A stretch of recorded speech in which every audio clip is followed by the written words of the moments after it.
আগের দিন আমরা বিএমসির গুপ্তা গুপ্তা বইয়ের 20 নম্বর প্রশ্ন পর্যন্ত কিন্তু আমরা ডিটেলসের সঙ্গে এক্সপ্লেন করেছিলাম, যেটা আমাদের ছিল কি না তোমার পার্ট 1-এর যে ক্লাসটা। ঠিক আছে, তো আজকে আমরা 21 নম্বর থেকে শুরু করব।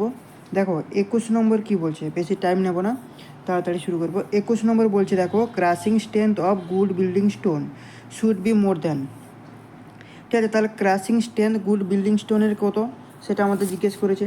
তাহলে এখানে কিছু আমি some important about of stone সম্পর্কে কিছু ডেটা আমি তোমাদেরকে বলেছিলাম। কী কী ডেটা না, সর্বপ্রথমে আমি যেটা তোমাদেরকে বলেছিলাম যে ক্রাশিং স্ট্রেংথ। কি ক্রাশিং স্ট্রেংথ কার না, crushing strength of good building stone should be more than, আমি কত বলেছিলাম 100 MPa মানে মেগা পাস্কেল, 100 MPa। এইটাকে যদি তোমার এমপিএটাকে যদি কেজি পার সেন্টিমিটার স্কোয়ারে যদি করা হয় তাহলে কত আসবে 1000 কেজি পার সেন্টিমিটার স্কোয়ার। এবং এইটা কিন্তু আর যদি অপশান নিউটন পার মিলিমিটার স্কোয়ারে যদি বলে তাহলে কী হবে 100 নিউটন পার মিলিমিটার স্কোয়ার।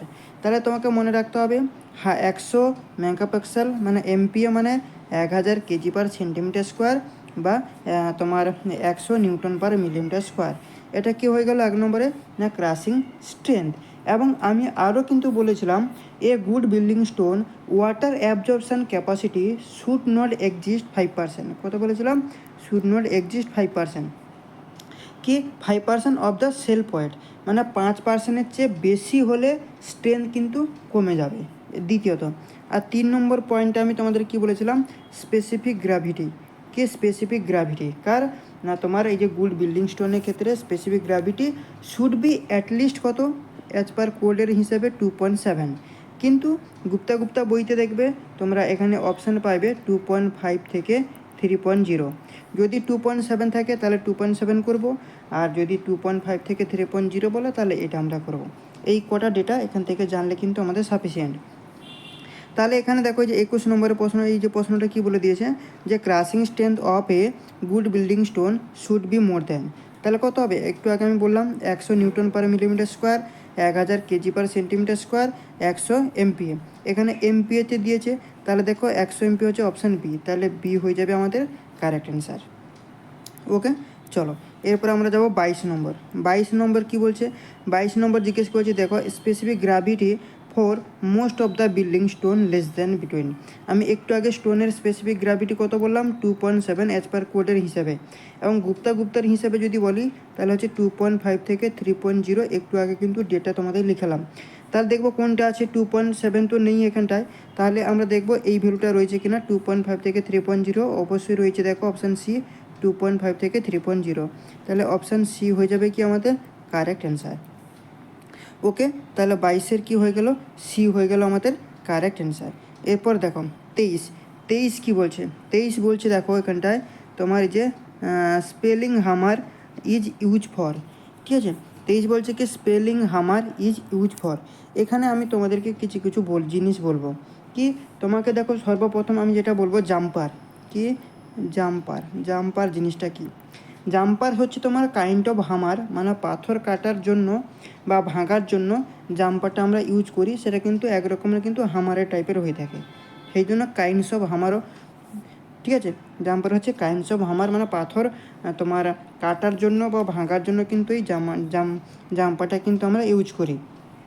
আর কি আমি তোমাকে বলবো না, দেখো এই যে জাম্পারের সাহায্যে আমরা পাথরকে কি করা হয়, কোয়ারিং করা হয়।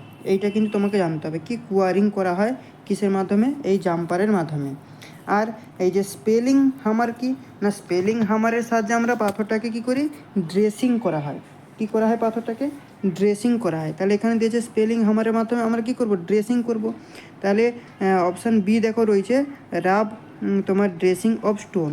তাহলে আমরা ড্রেসিং করব স্পেলিং হামারের মাধ্যমে, তাহলে বি হয়ে যাবে কি আমাদের কারেক্ট অ্যান্সার। ওকে, 23 গেল। এরপর দেখো 24 নম্বর কি বলছে, 24 নম্বর বলছে cross cut saw is use for. Cross cut শোটা আমরা কোথায় ইউজ করছি, দেখো ক্রস কাট শো হচ্ছে তোমার কাটিং অফ স্টোন হামার, মানে সেটা কীরকম হয় বলো তো, এরকম করাতের মতন হয়, এরকম করাতের মতন হয়। স্টোনটাকে কাটিং করার জন্য কিন্তু এই ক্রস কাট শোটা আমরা ইউজ করি। তাহলে কাটিং তোমার হার্ড স্টোন মানে অপশান বি হয়ে যাবে কারেক্ট অ্যান্সার। তাহলে দেখো এখানে সাজিয়ে দিলাম, প্রথমে তোমাকে মনে রাখতে হবে জাম্পার, তারপরে স্পেলিং হামার, তারপরে ক্লোজ কাটসো। ঠিক আছে, দেখো এই যে 15 নম্বরে, এই যে 15 নম্বর প্রশ্নটা দেখো, হামার jumper is a tool use for, কিসের জন্য আমি বললাম কোয়ারিং, তাহলে বি হয়ে যাবে আমাদের কারেক্ট অ্যান্সার। এইভাবে সাজিয়ে নিতে হবে, তার কী হয় প্রিপারেশন নিতে কিন্তু আমাদের সুবিধা হয়, মানে মনে রাখতেও কিন্তু সুবিধা হয়। এরপরে দেখো, এরপরে হচ্ছে 25 নম্বর। 25 নম্বর কী বলছে, 25 বলছে শেপ উড কনসিস্ট অফ। আচ্ছা, এই যে শেপ উড বললাম না, এই শেপ উড বলার আগে আমি তোমাদেরকে বলে দেবো, শেপ উড মানে হচ্ছে তোমার কী বলো তো, সফট উডের কথা বলা হয়েছে, মানে এটা হচ্ছে টিম্বার চ্যাপ্টারের। দেখো, একটা গাছের ক্রস সেকশন যদি আমরা নিই না, ক্রস সেকশন নিলে সেখানে 6 থেকে 7টা কিন্তু আমরা লেয়ার পাই।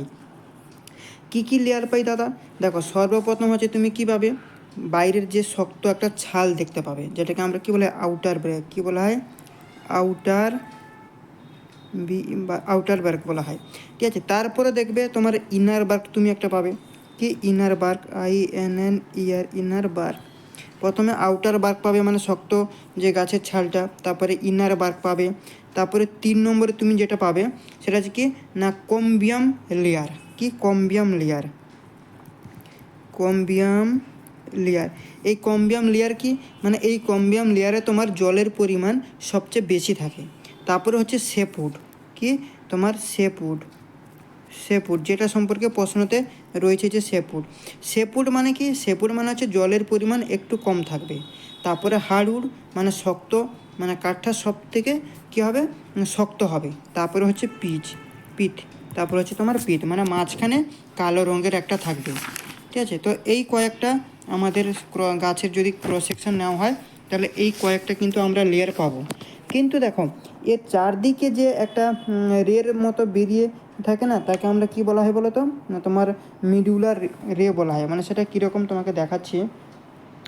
ধরো এইরকম তো ক্রস সেকশনের মধ্যে এরকম ধরো সার্কেলের মতন রাউন্ড থাকে, এখানটায় পিট থাকে। ঠিক আছে, এটা হচ্ছে কি PITH পিট। এবং দেখো, এই যে আমি তোমাকে একটু বললাম, এই যে রেগুলো, এই রেগুলোকে কী বলা হয় মিডুলারি, কি মিডুলারি MIDULARY, মিডুলারি রেস বলা হয়। কিন্তু এইখান থেকে এবং ফাটার মতন একটা বেরিয়ে যায়, মানে চারদিকে তোমাকে বেরোবে, তাকে আমরা কী বলা হয় মেডুলারি রে কিন্তু বলা হয়।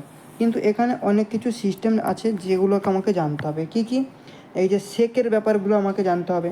ধরো এই একটা লেয়ার রয়েছে, এই লেয়ারের মধ্যে কাঠটা এইভাবে ধরো ফেটেছে, মানে ভিতরের দিকে সরু এবং বাইরের দিকে মোটা, এরকমভাবে যদি থাকে, মানে বাইরের দিকে চওড়া ভিতরের দিকে সরু হলে তাকে কি বলা হয় না স্টার শেক বলা হয়। কি স্টার শেকস বলা হয়। ঠিক আছে, স্টার শেক। আচ্ছা, এরপরে যদি হার্ড শেক কাকে বলা হয়, হার্ড শেক হচ্ছে এই ধরো লেয়ার রয়েছে, মাঝখানে পিত রয়েছে, সেখান থেকে এইভাবে ফেটে যাবে, সেটাকে আমরা কি বলবো হার্ড শেক বলা হবে। এবং এরপরে দেখো, এরপর ধরো এই রয়েছে আমাদের ক্রস সেকশনটা, এবং মাঝখানে এইভাবে কিন্তু রেগুলো রয়েছে, মাঝখানে পিত রয়েছে। তো এই এক একটা রেতে কিছু জায়গা এরকম বেশি করে কিন্তু ধরো ফাটা যদি থাকে, মানে মাঝখানে এক একটা যদি সার্কেল ধরে যদি ক্র্যাক দেখা দেয়, তাহলে সেটাকে আমরা কি বলবো কাপ শেক কিন্তু আমরা বলবো। ঠিক আছে, আর একটা রয়েছে কি রিং শেক কীরকম না, ধরো এই রয়েছে ক্রস সেকশন, এই এক একটা লাইন ধরে কীভাবে ক্র্যাক দেখা দেবে, তখন সেটাকে আমরা কি বলবো রিং শেক কিন্তু আমরা বলবো। ঠিক আছে, তাহলে তাকে আমরা কি বলবো রিং শেপ। তাহলে এখানটায় বলো এই যে শেপ উড কনসিস্ট অফ, তাহলে কি বলে দিয়েছে শেপ উড কনসিস্ট অফ। তাহলে দেখো, প্রথমে সর্বপ্রথম অপশান এ কি বলেছে, অপশান এ বলেছে ইনার মোস্ট অ্যানুয়ালি রিং তোমার অ্যারাউন্ড দ্য পিথ, মানে কি মাঝখানে কালো কাঠটা থাকবে না। শেপ উড মানে হচ্ছে সফট উড, মানে এখানে কি হয় জলের পরিমাণ একটু কম থাকে, তাই না? তাহলে অপশান এ তো হবে না। অপশান বি কী বলছে, অপশান বি বলেছে portion of timber between hardwood and তোমার কম্বিয়াম লেয়ার। দেখো কম্বিয়াম লেয়ার মানে কি, কম্বিয়াম লেয়ার মানে কি বললাম একটু আগে, জলের পরিমাণ কি হয় সবচেয়ে বেশি থাকে। ঠিক আছে, তাহলে এটা কিন্তু হতে পারে। আচ্ছা, সি কি বলছে, সি বলছে thin layer below the bark, না এটা তো হবে না। এবং ডি বলেছে, ডিটাও কিন্তু হবে না। তাহলে এখান থেকে আমরা কি বুঝলাম, তাহলে বি হয়ে যাবে কিন্তু আমাদের কারেক্ট অ্যান্সার। ঠিক আছে, চলো এরপরে আমরা যাব 26 নম্বর কী বলছে, which of the following trees yield hardwood, এর মধ্যে হার্ডউড কোনটা সেটা কিন্তু আমাকে জিজ্ঞেস করতে বলেছে। দেখো কি বলছে, দাদর, দাদর কি, দাদর হচ্ছে সফটউড, কি সফটউড। আচ্ছা চেয়ার, চেয়ার কি, চেয়ারও কিন্তু সফটউড। সিসাম, সিসাম হয়ে যাচ্ছে কি আমাদের, সিসাম হচ্ছে আমাদের কি না হার্ডউড, তাই তো, সিসাম হচ্ছে হার্ডউড। আর পাইন কি না তোমার পাইন, দেখো তোমাকে আমি এইভাবে মনে রাখার জন্য বলবো যে এটা তুমি কীভাবে কোনটা হার্ডউড কোনটা সফটউড কীভাবে মনে রাখবে।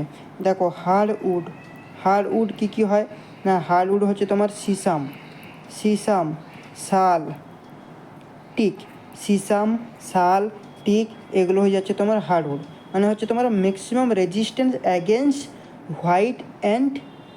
হোয়াইট অ্যান্টি সিসাম, ঠিক আছে। যার বেন্ডিং স্ট্রেসের কথা যদি বলি, এই যে শাল বললাম না, শালের ক্ষেত্রে কত বলো তো, তোমার 55 কেজি পার সেন্টিমিটার স্কোয়ার থেকে তোমার 65 কেজি পার সেন্টিমিটার পর্যন্ত কিন্তু এর বেন্ডিং স্ট্রেস থাকে সিসামের ক্ষেত্রে, এ শালের ক্ষেত্রে, ঠিক আছে। আর যদি সিসামের ক্ষেত্রে যদি বলি, সিসামের ক্ষেত্রে হচ্ছে তোমার কত 45 কেজি পার সেন্টিমিটার স্কোয়ার থেকে তোমার 55 কেজি পার সেন্টিমিটার পর্যন্ত কিন্তু বেন্ডিং স্ট্রেস থাকে সিসামের, ঠিক আছে। তো এই দুটো ডায়াগ্রাম কিন্তু আমাদেরকে মনে রাখতে হবে। তাহলে দেখো হার্ডউডের মধ্যে কী কী বললাম, সিসাম, শাল, টিক, এগুলো হয়ে যাচ্ছে কি আমাদের হার্ডউড। তাহলে এখানটায় আমাদের কি বলেছে, হার্ডউড বলে দিয়েছে। তাহলে হার্ডউড মানে আমরা কোনটা করব, হার্ডউড 26-এর, বলো তোমরা কমেন্ট করে একবার আমাকে জানিয়ে দাও, ঠিক আছে। 26-এর হয়ে যাচ্ছে কত, সি, সিসাম, সিসাম হয়ে যাবে আমাদের হার্ডউড, মানে সি হয়ে যাবে কিন্তু আমাদের কারেক্ট অ্যান্সার।